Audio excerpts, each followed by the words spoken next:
한동훈 대표의 대국민 입장 발표가 있습니다. 혹시 현장 그림 들어오면 저희가 바로 현장의 분위기부터 좀 전해드리겠습니다. 함께 보시죠. 자, 지금 오신환 의원님, 지금 한동훈 대표가 이제 잠시 후에 기자회견을 할 준비가 지금 다 마쳐졌어요. 언론 중계진이 들어왔고 마이크까지 다 지금 설치가 됐고 참 이게 묘합니다. 한동훈 대표가 대통령의 계엄 이후에 이걸 바로잡겠다라며 당대표직에서 물러날 생각이 없다라고 입장을 밝혔던 그 캐치프레이즈가 바로잡겠습니다인데 그게 여전히 지금 국민의힘 백판에 새겨져 있는데 그 자리에서 한 대표가 사퇴를 해야 하는, 입장을 내야 하는 굉장히 아이러니한 그런 상황이에요. 한 대표가 저걸 바로잡겠다라는 걸 실현할 기회가 사실상 박탈이 되는 본인의 의사와 달리 그런 상황이잖아요. 일단 이 장소가 어디입니까? 여기는 지금 당사로 보여지고요. 당사 3층. 지금 국회 본청에 지금 최고위원 회의가 이루어지는 그렇군요. 그런 장소인 것 같고요. 지금의 모습이 결과적으로 지금 국민의힘의 내부 혼란 상황을 그대로 보여지는 것 같습니다. 이제 한동훈 대표 사퇴 의사를 표명하리라고 거의 보여지고요. 네네. 다만 지금 앞서 말씀드린 당원에 의해서 지금 비대위 체제가 들어선 과정에 있는 것입니다. 그렇기 때문에 불가피하게 사퇴를 안 하면 비대위가 들어서고 그 이후에 직후에 바로 사퇴가 되는 것이기 때문에 어차피 지금 스스로 사퇴할 수 있는 방식은 지금과 같은 방식뿐이 없다 이렇게 보여집니다. 형식적이긴 합니다만 그렇습니다. 지금 줄사퇴를 사퇴를 했기 때문에 어쨌든 한동훈 대표 당대표의 권한은 지금 유지되고 있지만 본인이 이제 사퇴 의사를 표시하면 오늘로써 이제 지금 시간 이후로 권성동 원내대표가 권한대행을 맡게 될 것으로 보여지고요. 그렇게 되면 비대위에 대한 그런 여러 가지 과정의 절차들도 권한대행이 그 절차를 수행하리라고 보여집니다. 정말 안타까운 상황이고요. 어쨌든 한동훈 대표가 지난 7월에 당대표로 취임 이후에 국민의힘이 그동안 국민의 눈높이에 맞지 않았었던 그리고 총선 때 국민들의 심판을 받았던 이후에 당이 변화하고 혁신하고 쇄신해야 된다라는 일관된 목소리들을 가져온 과정이지 않았습니까? 이제 그런 상태에서 지금 5개월 만에 사퇴하게 되는데요. 좀 안타까운 상황입니다. 자, 한동훈 대표 과연 어떤 입장을 좀 밝히리라 예상되십니까? 사퇴 표명이 유력해 보이는데요. 저는 한동훈 대표가 견지해왔던 그 상황들은 일관됐다라고 보여집니다. 그리고 그것이 옳았다라고 본인이 분명히 입장을 밝힐 거라고 생각하고요. 지금 당원 당규상의 어떤 절차를 그렇다고 해서 한동훈 대표가 거부할 수 없는 상황이기 때문에 불가피하게 지금 사퇴할 수밖에 없는 그런 상황이 됐다. 그리고 좀 탄핵의 과정 속에서 본인이 일관되게 대통령의 직무 정지는 급속히 이루어져야 된다. 그리고 탄핵을 해야 된다라고 했던 그런 일관된 측면에서 그거의 정당성을 오늘 사퇴하면서 말하지 않을까 좀 그렇게 보여집니다. 네, 자 이제 잠시 후면 곧 한동훈 대표가 기자회견을 합니다. 이제 사퇴를 하겠다라는 사퇴 여부에 대한 직접적인 언급이 지금까지 주말 동안 없었어요. 친한계 장동혁 최고위원이 한 대표와 상의하지 않은 채 이른바 등을 돌렸기 때문에 지도부는 이제 와해가 된 거고 그 당원 당규에 따라 한 대표가 들어왔습니다. 자, 입장 한번 들어보시죠.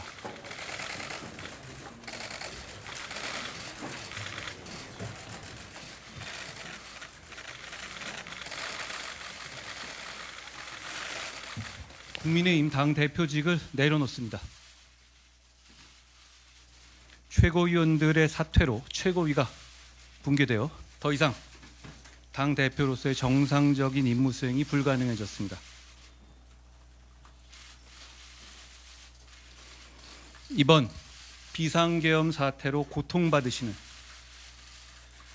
모든 국민들께 진심으로 죄송합니다.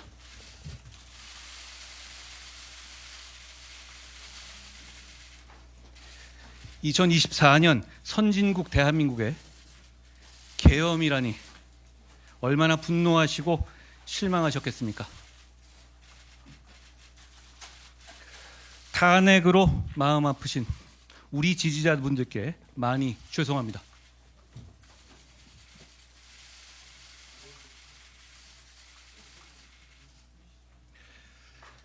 그런 마음 생각하면서 탄핵이 아닌 이 나라의 더 나은 길을 찾아보려 백방으로 노력했지만 결국 그러지 못했습니다.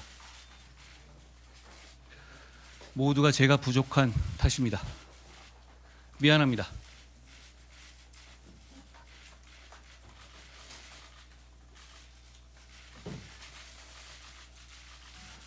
여러분, 우리 국민의힘은 12월 3일 밤 당대표와 의원들이 국민과 함께 제일 먼저 앞장서서 우리 당이 배출한 대통령이 한 불법 계엄을 막아냈습니다. 헌법과 민주주의를 지켰습니다. 저는 그것이 진짜 보수의 정신이라고 생각합니다. 제가 사랑하는 국민의힘의 정신이라고 생각합니다.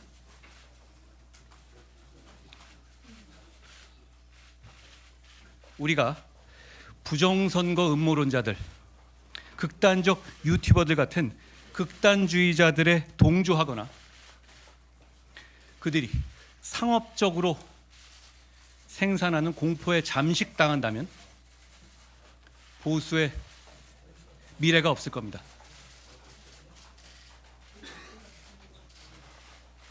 그날 밤 계엄을 해제하지 못했다면 다음 날 아침부터 거리로 나온 우리 시민들과 우리 젊은 군인들 사이에 유혈 사태가 벌어졌을 수 있습니다. 그날 밤 저는 그런 일을 막지 못할까 봐 너무나도 두려웠습니다. 아무리 우리 당에서 배출한 대통령이 한 것이라도 우리가 군대를 동원한 불법 계엄을 옹호하는 것처럼 오해받는 것은 산업화와 민주화를 동시에 해낸 이 위대한 나라와 그 국민을, 보수의 정신을, 우리 당의 빛나는 성취를 배신하는 겁니다.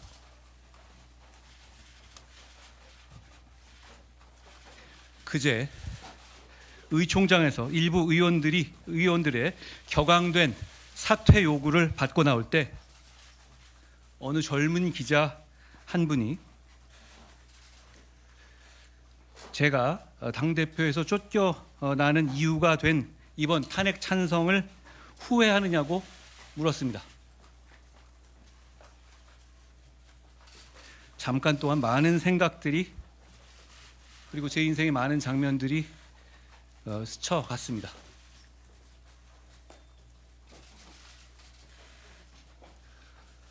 마음 아프신 우리 지지자분들 생각하면 참 고통스럽지만 여전히 후회하지 않습니다.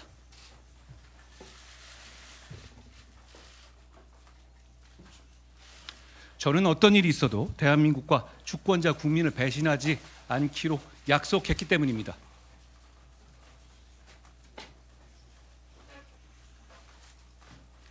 하지만 계엄이 잘못이라고 해서 민주당과 이재명 대표의 폭주와 범죄 혐의가 정당화되는 것은 절대 아닙니다. 이재명 대표 재판의 타이머는 멈추지 않고 가고 있습니다. 얼마 안 남았습니다. 국민들께 감사드립니다. 비판해 주신 국민들께도 감사드립니다. 당원 동지들과 우리 당직자들께도 감사드립니다. 나라가 잘 됐으면 좋겠습니다.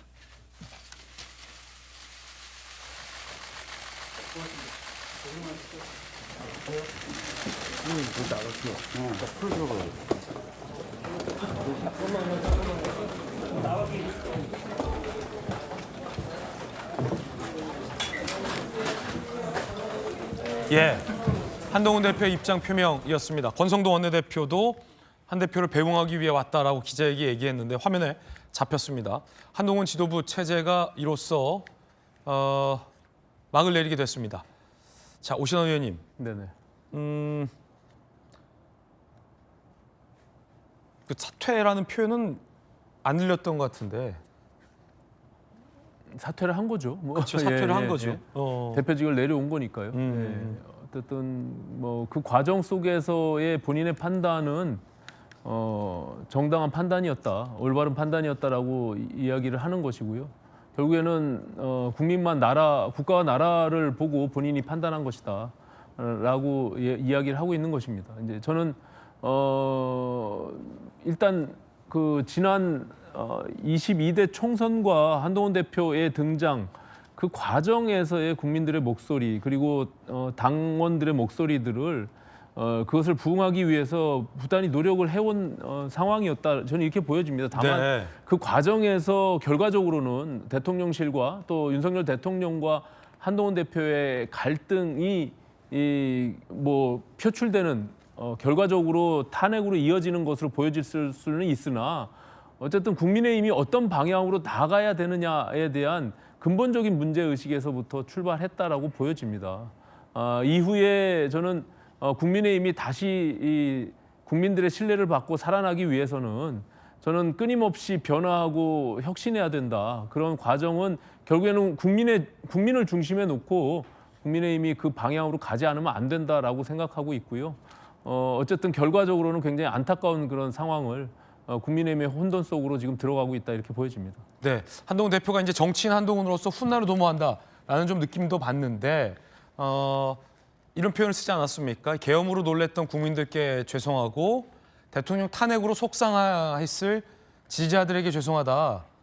라면 이제 양쪽의 유권자들에게 사과를 했습니다. 그러면서 그런 표현을 또 숨기지 않았는데 한 젊은 기자가 탄핵에 찬성을 해서 쫓겨나게 되는데 라는 표현을 한 대표가 순화하지 않았어요. 기자의 질문이었겠습니다만 본인의 상황을 이제 쫓겨나게 됐다라는 표현을 이제 순화하지 않았는데 자, 정치인 한동훈 어떻게 보십니까? 향후에 복귀 가능성에 대해서. 딱 한마디로 요약하면 한동훈의 어떤 정치적 결단과 판단 이것은 정당했다라는 네. 메시지를 분명히 정리해서 발표했고요. 지금 나는 쫓겨나고 있다라는 것을 기자의 말을 인용해서 얘기를 했죠. 나는 정당했고 나는 지금 쫓겨나고 있는 거다. 그리고 또 당원들 중에 뭐 일반 또 구분했습니다. 그러니까 부정선거를 주장하는 일부의 어떤 극우 세력은 또 거기는 선을 긋고 또 보편적인 어떤 당원들의 정서상 또 탄핵하는 것에 대한 실망한 또 당원들의 정서까지 고려했습니다. 이건 분명히 지금 상황에서 내가 사퇴를 하지만 이후에 정치인 한동훈이 정치가 여기서 끝나지 않는다는 것은 또 함의된 메시지가 분명히 있는 것으로 보이고요. 네. 뭐 아쉬운 거는 제가 이 한동훈 대표가 전체적으로 지난 12월 3일 이후에 오늘까지 중에 유지된 메시지에서는 맞았습니다. 그러니까 이 국민들의 위헌 위법적인 비상계엄 선포였다는 부분을 일관되게 유지해 왔었던 거죠. 그런데 그 과정에서 오락가락했습니다. 근데 오락가락할 때 제일 중요한 건 정치인의 덕목 중에 일단 듣고 이 다수가 동의하지 않으면 설득을 해야 되잖아요. 그런데 마지막까지 보인 모습은 나는 옳고 당신들이 틀렸다입니다. 그러니까 내가 옳기 때문에 결국에 나는 다시 유권자 또 보수 세력의 선택을 받을 거라는 나름대로의 어떤 생각을 갖고 있는 것 같은데 모르겠습니다. 지금까지 보여준 정치인 한동훈, 대표 한동훈의 리더십이 과연 다시 보수의 위기가 됐을 때 한동훈을 불러낼 수 있을까? 아직은 좀 물음표라고 볼 수밖에 없을 것 같습니다. 오신환 의원님, 네. 얼마든지 이 대권 주자로서 보수 진영에서 한동훈 대표가 1순위이지 않았습니까? 네네. 한동훈 대표가 앞서 밝혔듯이 계엄을 막았다. 이 당에서 계엄을 막은 사람은 나다라는 것을 다시 한번 좀 분명히 했는데요. 만약에 이제 조기 대선이 언제 치러질지 모릅니다만 차기 이 대선 국면에서 언제든지 한동훈 대표가 대선 주자로서 부상할 수도 있는 겁니까? 저는 정치인 한동훈 그리고 자연인 한동훈으로서도 본인의 정치적 소신을 올바랐다라고 끊임없이 말을 하고 있는 것이고요. 저는 그 판단에 대해서 저는 동의합니다. 개인적으로 저는 동의하는 측면이 있고 네. 왜냐하면 뭐 개인 한동훈의 어떤 사람에 대한 부분이 아니라 국민의힘이 어떤 방식으로 살아남아야 되는지 그리고 국민의힘이 국민들에게 어떻게 다가가야 되는지에 대한 방식이나 그 방향성에 대해서는 저는 옳았다라고 판단을 하고 있고요. 다만 지금 말씀하신 대로 워낙 그 당내에서의 국민의힘의 의원들에 대한 세력이 뒷받침이 안 되었기 때문에 지금과 같은 상황을 맞이한 것이 아닌가 저는 그렇게 판단이 됩니다. 예.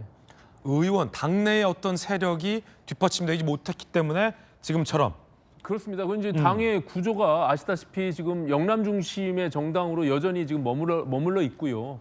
그 판단들이 계속적으로 당의 의사결정을 좌지우지하고 있기 때문에 지금과 같은 상황을 맞이할 수밖에 없는 그런 상황이었다라고 보여지고 그것을 한동훈 대표가 스스로 쫓겨난다라고 하는 것을 우회적으로 표시한 것처럼 그런 상황을 맞이하게 된 그 원인이 거기에 있는 것이죠. 예. 예. 자, 그런가 하면 한동훈 대표의 입장 중에 정익진 변호사님, 계엄이 온당치 못하다 하더라도 이재명 대표의 범죄 혐의가 사라지는 것은 아니다. 사법부의 시간은 멈추지 않았다. 곧 얼마 안 걸릴 거다. 이런 얘기도 했어요. 그런데 사법부가 중요한 게 아니고요. 이제는 만약에 시간이 뭐 한 2년, 3년 원래대로 하면요. 다음번 대선은 2027년 3월 3일이었습니다. 그런데 그게 거의 한 2년 가까이 빨라진 거 아니겠습니까? 그러니까 지금은 사법부보다도 사실은 정치를 통해서 선거를 통해서 이길 생각을 해야지 사법부 운운하는 것은 좀 한가한 생각 아닌가 저는 그런 생각이 들고요. 저는 어떤 생각이 드냐면 결국은 대선 국면으로 갈 거고 한동훈 대표가 저런 모습으로 쫓겨나고 있지만 쫓겨나는 모습이 오히려 전화위복이 될 수도 있을 것이다. 왜냐하면 지금 대선 국면으로 가면 예컨대 윤석열 대통령 탄핵 결정이 나온단 말이에요. 예컨대 만에 하나 뭐 한 6월쯤에 나온다고 쳐요. 그러면 그때 그로부터 뭐 한 7월이나 8월 정도에 대선이 있을 수밖에 없는데 국민의힘의 주자가 누가 있습니까? 오세훈 시장이 있고 뭐 그다음에 저기 그 대구에 홍준표 시장도 계시고 그렇지만은 그 두 분은 시장직을 내려놓고 지금같이 엄중한 시기에 출마를 해야 된다는 거잖아요. 그러니까 굉장히 고민할 수밖에 없는 거고 그럼 나머지 사람들 뭐 안철수 의원이 나오겠습니까? 유승민 의원이 나오겠습니까? 결국은 국민의힘에서 한동훈을 다시 재소환할 수밖에 없는 그러한 상황이 올 수도 있을 거 아닌가. 그렇다라고 하면 지금 저렇게 불쌍하게 쫓겨나는 모습이 그렇게까지 나쁜 건 아니지 않을까라고 하는 게 제 개인적인 추측인데 그런데 중요한 건 뭐냐면요. 한동훈 대표가 며칠 최근에 보여줬던 몇 번의 그 상황에서 보여준 말실수 같은 것들은 좀 지양이 돼야 되고 조금 더 성숙한 모습을 보여줘야 되는 거고 한 가지 확실한 거는요. 만약에 한동훈 대표가 이번 내년에 혹시 있을 대선에 관심이 있었다라고 하면 대표직을 유지하고 있었다라고 하는 것은 오히려 독배가 되었을 것이다. 전 개인적으로 그렇게 생각이 됩니다. 예. 한 대표가 지금 물러나는 게 그렇게 향후 일정을 봤을 때 나쁘지만은 않다라는 정익진 변호사님의 분석인데요. 자, 전승환 원장님, 그럼 이제 다시 자연인 한동훈으로 돌아가는 겁니다. 사실은 비대위원장으로 총선 이끌다 총선 패배하고 나서 잠깐 이 자연인 한동훈 생활이 있었어요. 그래서 뭐 도서관에도 등장을 하고 뭐 집 앞에서도 등장을 하고 관심을 모았었는데 이제 다시 자연인 한동훈으로 돌아가는데 자, 자연인일 때는 뭐를 해야 합니까? 저도 좀 이번에 이 과정을 보면서 뭐 대통령의 뭐 즉각적인 직무 정지라든가 뭐 질서 있는 조기 퇴진이라든가 이런 그 중요한 메시지를 던질 때 저게 당이니까 당내에 다수의 의견을 듣고 이렇게 의견을 수렴하고 하는 절차를 거쳐서 조금 시간이 걸리더라도 그런 절차를 거쳐서 뭐 반대가 있더라도 그때 발표하는 것이 훨씬 더 그 당을 설득하는데 좋았을 텐데 좀 불쑥불쑥 던지는 그 스타일이더라고요 보니까 그런 것으로 인해서 많은 반발을 불러오는 것 같습니다. 그래서 이번 뭐 지금 담화도 발표 내용도 보면은 정치를 완전히 관두겠다는 것도 아니고 컴백한다는 그런 메시지를 가지고 있는 것 같아서 컴백한다. 예, 자연인으로 있는 동안은 아무래도 좀 그간의 과정을 다시 한번 복귀하면서 차분하게 본인이 앞으로 다시 정치에서는 나서기 위해서 여러 가지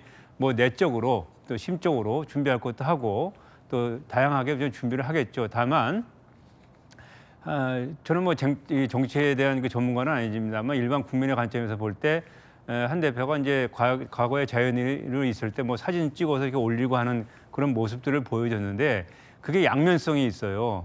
뭐 일부 국민들한테는 상당히 좀 신선하다라고 보일 수 있지만 또 정치를 떠난 사람이 또 저 SNS 가지고 정치한다라는 그런 부작용도 또 부정적인 시각도 있기 때문에 이번 계기를 통해서 아마 정치를 하겠다는 한동훈으로서 상당히 많은 클 수 있는 계기는 되었다고 봅니다. 이 엄청난 국가적 사태를 겪으면서 그래서 전체적으로 이 과정을 다시 한번 보면서 지금 이 시대에 젊은 분 아닙니까? 이 시대에 대한민국이 가야 될 방향에 대해서 좀 더 분명하게 본인이 설계하고 철학적으로 갖춰서 그런 좀 깊이 있는 메시지를 국민들한테 전달할 수 있는 그런 계기를 마련할 수 있다면 그 한동훈 전 대표의 정치인으로서의 미래는 좀 있다고 저는 생각합니다. 예. 자, 이로써 한동훈 대표가 사퇴를 했습니다. 이제 향후 여당의 정국 상황은 매우 예측하기 어려워졌습니다. 시계 제로인 상황이